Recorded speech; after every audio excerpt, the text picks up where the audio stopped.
জানিস ব্রেকআপের পর সবচেয়ে অদ্ভুত জিনিসটা কি হয়েছিল? কি?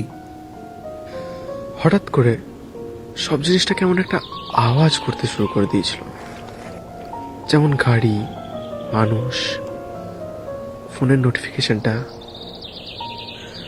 যখন ও ছিল এসব কিছু টেরই পেতাম না। আমার আবার ঠিক উল্টো। ও চলে যাওয়ার পর যেন চারপাশটা মতো নিস্তব্ধ হয়ে পড়ল, এতটাই যেন নিজের নিঃশ্বাসের শব্দ শুনেই ভয় পেতাম।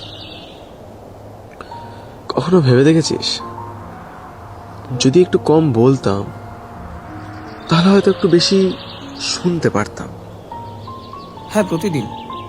কিন্তু তারপর মনে হয় আমরা যতটা পারতাম ততটাই তো ছিলাম। সমস্যা এটা না যে চেষ্টা ছিল না, সমস্যা এটা যে আমরা দুজন আলাদা আলাদা সময় ক্লান্ত হয়ে পড়েছিলাম। একজন প্রথমেই হাল ছেড়ে দেয় আর একজন লড়তে থেকে যায়। দূর থেকে দেখলে দুজনেই ভুল, কিন্তু কাছে গেলে বুঝি যে দুজনে একটু শান্তি চেয়েছিল। জানিস এখনো কিছু জায়গা আছে যেখানে গেলে ওর কথা মনে পড়ে যায়। আরে সেটাই তো সবচেয়ে বড় ব্রেকআপ। মানুষটা চলে যায় কিন্তু জায়গাগুলো থেকে যায়। এটাই তো ভালো লাগে ভাবতে।